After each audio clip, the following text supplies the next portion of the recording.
Fala galera, tudo bem? Eu sou o professor Alexandre, aqui é a disciplina de História. Então, a aula de hoje, ela vai começar com uma coisa diferente do que a gente está acostumado a ver.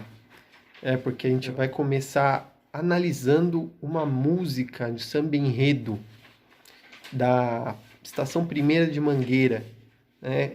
Uma escola de samba que desfila no Rio de Janeiro, na Sapucaí. E que esse samba enredo ele foi tocado em 2019 num desfile histórico lá na Sapucaí, que foi muito bem elaborado, foi campeão, né, do Carnaval de 2019 no Rio de Janeiro, e que traz aí todo um enredo baseado, inclusive, em pesquisas históricas recentes, tentando trazer um outro lado da história, né? E que cada estrofe dessa música ela tem várias referências históricas profundas sobre a história do Brasil, os vários momentos da história, do início ao fim da música. E, junto com isso, uma reflexão sobre qual história nós contamos e aquelas histórias que não são contadas. O título é História para Ninar Gente Grande. E aí eu queria, depois da música, tá estrofe por estrofe analisando com vocês as referências históricas e essa análise histórica da Mangueira para ver o que ela diz. Tá bom? Então eu vou tocar para vocês a música da Mangueira e no final a gente começa. Brasil, chegou a vez de ouvir as Marias, Mães, Marielles, Malês, de ouvir as Marias, Mães, Marielles, Malês.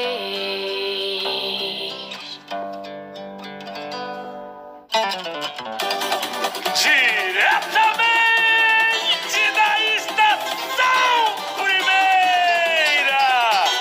Obrigado, Cacá Nascimento! Que talento!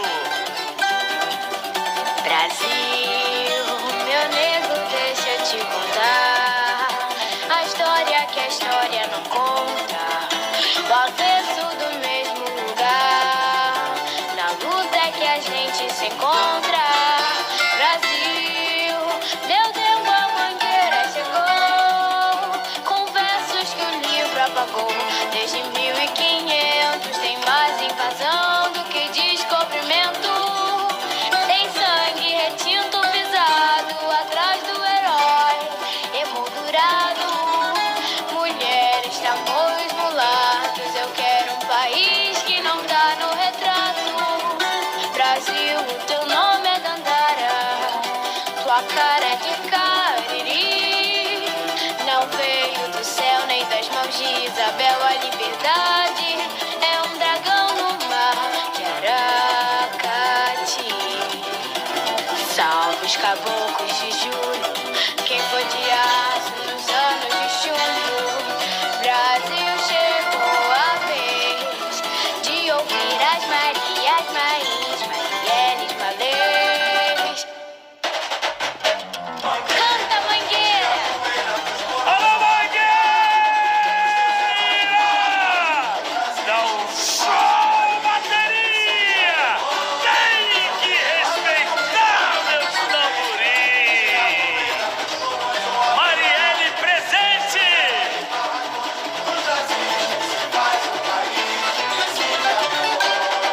Essa foi a música da Mangueira. Se vocês quiserem assistir ela no YouTube, todo o desfile, é muito mais interessante, né? Porque a gente vê a quantidade de símbolos que vão aparecer ali, de referências, toda a riqueza dos carros alegóricos e das fantasias. É incrível, assim, né? É de você analisar cada coisa ali e ver as críticas que são feitas também, porque é um desfile que foi muito um protesto mesmo, né? E que legal analisar isso também, para entender que na história a gente não tem apenas um tipo de documento histórico para analisar, né? Porque a gente está acostumado com aqueles documentos escritos, né? E a gente tem uma música aqui que fala muito sobre história, né? A gente tem, ao invés de você ler um texto, você pode assistir um desfile de samba para conhecer mais sobre história, né? Com uma fonte histórica também, né?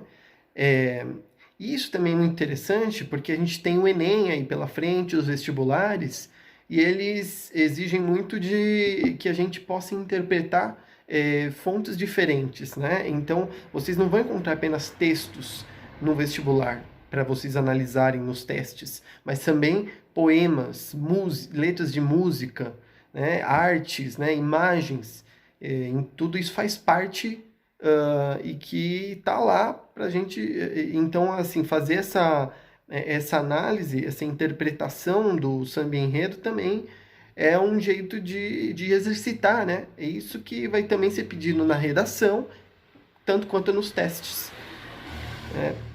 Então a gente vai começar pela primeira estrofe, né? Brasil chegou a vez de ouvir as Marias, Marins, Marielles, Malês. O que ele quer dizer com tudo isso? As Marias, quantas Marias que você conhece? Na sua vida, quantas Marias passaram por você? Você chama Maria? Tem muitas pessoas chamadas Marias no Brasil inteiro, né? É um nome muito comum, né? E, sendo um nome muito comum, né, é muito popular, então, assim, a gente vê muitas mulheres, principalmente as mulheres pobres e negras, que chamam Marias, né? Então, não é de qualquer Maria que eles estão falando, das mulheres pobres e negras, né? Que ele vai se referir ao longo da música muitas vezes, né? E muitas dessas Marias que marcaram a história do Brasil, mas que a gente não conhece, né? A gente não se conta na história tradicional, né? Naquela história que não fala sobre o povo pobre, sobre as mulheres, sobre os negros, né? E aqui em seguida ele fala das Marins. Marins, que Marins? É uma Marim que ele fala. É a Luísa Marim, né? Foi uma mulher negra, ela foi quitandeira e revolucionária, porque ela lutou numa das revoltas mais importantes na história do Brasil, na época do Império, e que a gente vai estudar melhor ao longo desse curso, que foi a revolta dos Malês. Aí vem os Malês, que fica no final aqui.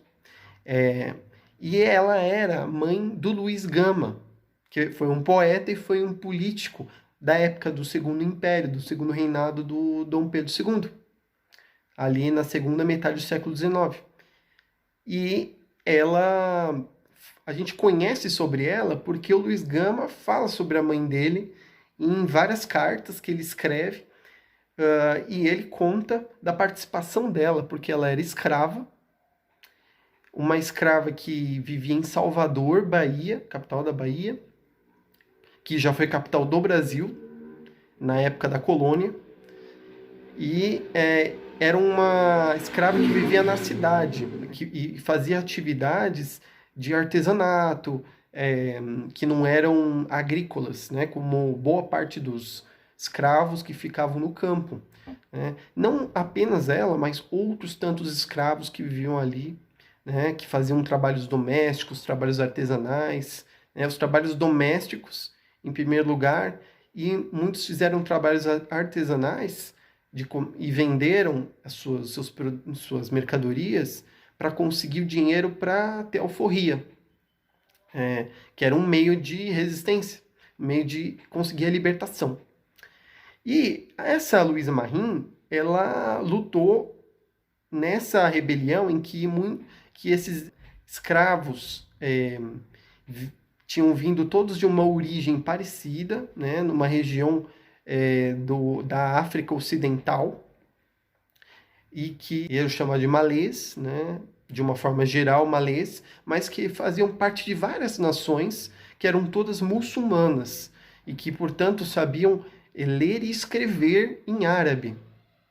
E isso fez com que eles criassem uma identidade que, apesar de seus vários povos de onde eles vieram, e que eles haviam sido capturados ou vendidos como escravos para os portugueses, né? Apesar desses vários povos guerrearem entre si, no momento de se unir para conseguir se libertar, para conseguir resistir, né?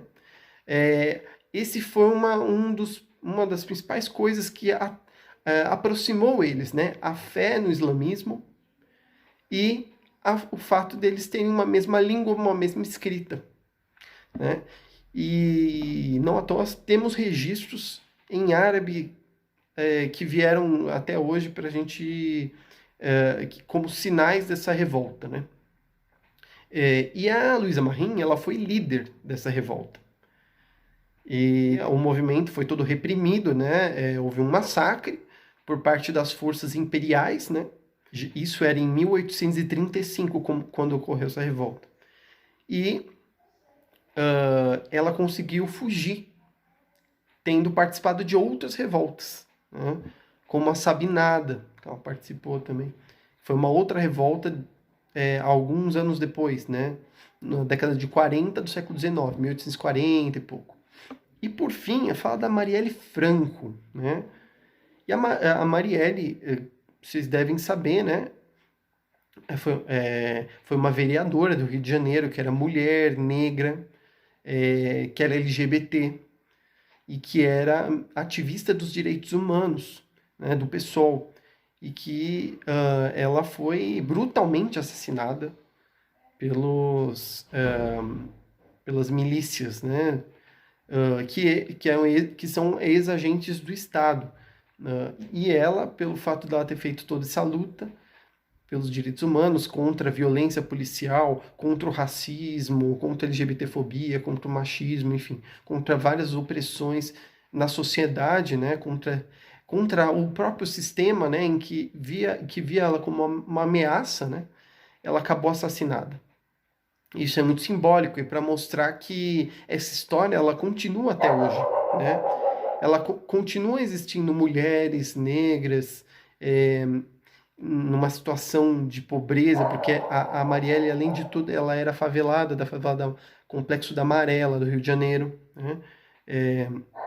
E que resistem e que são vítimas do Estado, né?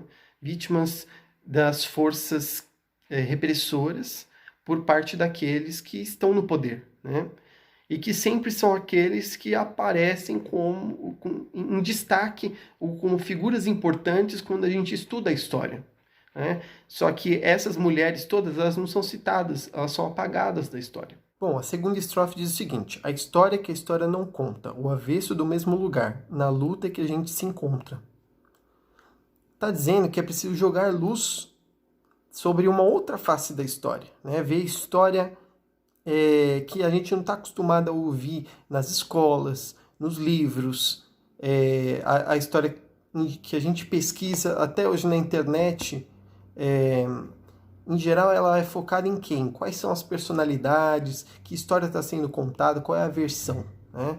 É a versão da classe dominante, a versão do homem branco, europeu, né? Que são os tidos como heróis ou grandes conquistadores, né?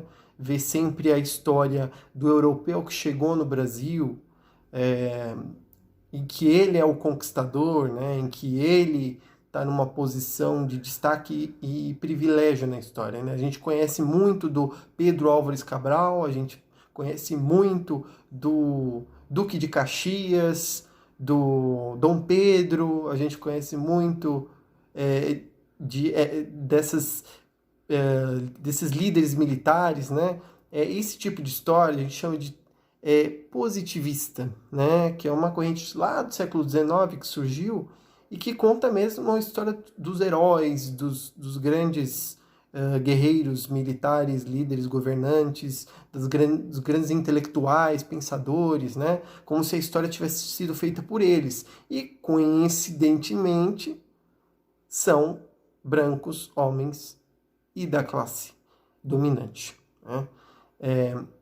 Então aqui ela quer ver a história do avesso, né? O avesso do mesmo lugar. Vamos ver o avesso da história do Brasil, né? E que ó, na luta que a gente se encontra, então a coisa continua acontecendo até hoje. Que avesso é isso? É ver a história como ela foi feita por aqueles que sempre foram, aqueles que foram vítimas, oprimidos e ao mesmo tempo resistentes, né, às imposições daqueles que são tidos como heróis, que na verdade oprimiram a maioria da população, né? E que são eles, os pobres, as mulheres, os negros, todos aqueles que resistiram e que não são contados na história, né? E que essa resistência ela continua até hoje, né? Que essa luta acontece até hoje, né? Então a história quer fazer um link do passado com o presente, né? Essa luta não acabou. A luta dos indígenas, a luta dos negros, a luta das mulheres, não acabou. Terceira estrofe. Desde 1500 tem mais invasão do que descobrimento. Tem sangue retinto pisado atrás do herói emoldurado. Mulheres, tamoios, mulatos, eu quero um país que não está no retrato. Então aqui ele está falando desde 1500, que foi a data do chamado descobrimento, né? Tem mais invasão do que descobrimento. Desconstruindo essa ideia de descobrimento, né? O Brasil não foi descoberto aqui, nessas terras não tinha ninguém e chegaram os portugueses e ocuparam, né? Existiam uma população de mais de 5 milhões de indígenas das mais variadas tribos, etnias, e que falavam, no geral, né, o Tupi-Guarani, mas que o Tupi-Guarani tem suas particularidades. Então, toda essa diversidade sendo apagada para colocar os europeus como os grandes heróis, né? Então, desde essa época. E essa história, ela... Então, desde 1500, não foi apenas em 1500, mas desde lá essa história é contada dessa forma, né? E a forma como eles ocuparam aqui não foi pacífica, né? Ela foi baseada na violência, né? Houve um extermínio, em primeiro lugar, dos indígenas. Não houve apenas, continua tendo até hoje, como a gente sabe, né? A gente vê os indígenas sendo massacrados no campo, na Amazônia, por exemplo, pelos madeireiros, pelos garimpeiros, né, por aqueles que querem desmatar a Amazônia e ocupar as terras indígenas, invadi-las, né, para lucrar em cima das riquezas minerais, né. Então isso continua acontecendo desde 1500, né, e que esse herói emoldurado, né, que ele fala, que está nos retratos, que está nos monumentos, como o monumento dos bandeirantes, né, que a gente vê lá na praça em frente ao Parque do Ipiranga, é um grande exemplo de heroicização daqueles que oprimiram o povo indígena e os negros. Porque os bandeirantes, eles eram muitos de origem europeia, né, que se misturaram, né, eles partiram de São Paulo quando ainda não era nem uma cidade, era uma vila, né, era São Paulo de Piratininga, e que lá eles foram, muitos deles já eram de família que tinha indígenas também, então eles sabiam a língua tupi, muitos deles, mas que escravizavam outros índios e que escravizavam os negros e que usavam eles para achar os minérios, o ouro, a prata, e com isso eles foram se expandindo e adentrando, né, no interior, e que ia dar origem a Minas Gerais, né? E essas expedições, elas na versão tradicional, elas foram como um grande marco no sentido de afirmar o branco europeu como o brasileiro, né?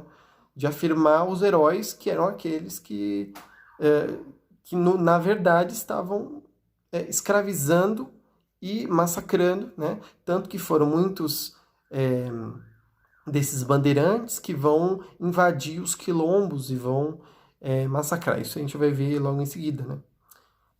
Uma outra forma em que os indígenas foram vítimas foi as epidemias, que eram de doenças trazidas da Europa, né?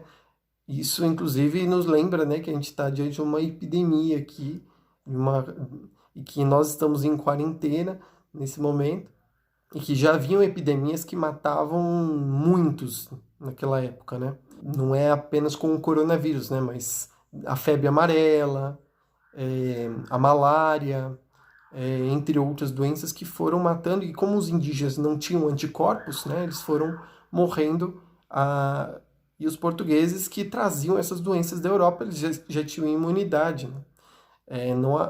Não que os portugueses não morressem, né, mas os indígenas estavam mais vulneráveis.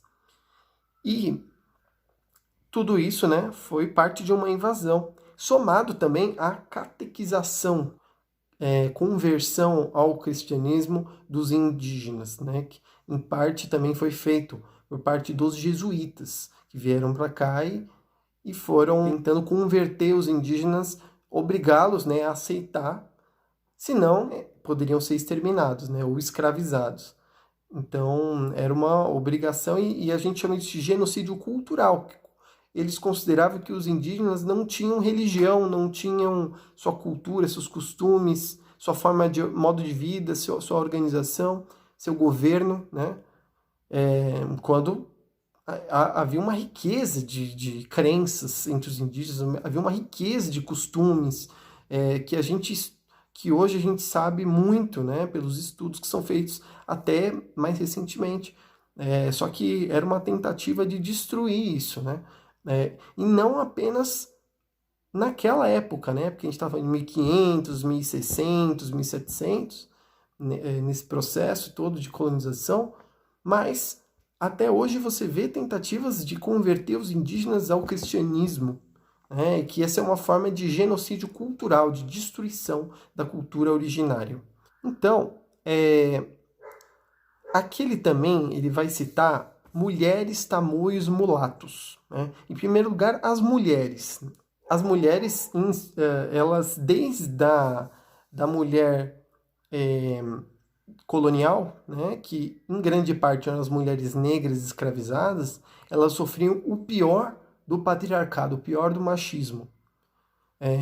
Porque elas eram estupradas pelos senhores, né, e eram totalmente humilhadas, né, pelo homem branco que ocupou essa terra e que capturou e trouxe os escravos para o Brasil, né, eles foram sequestrados.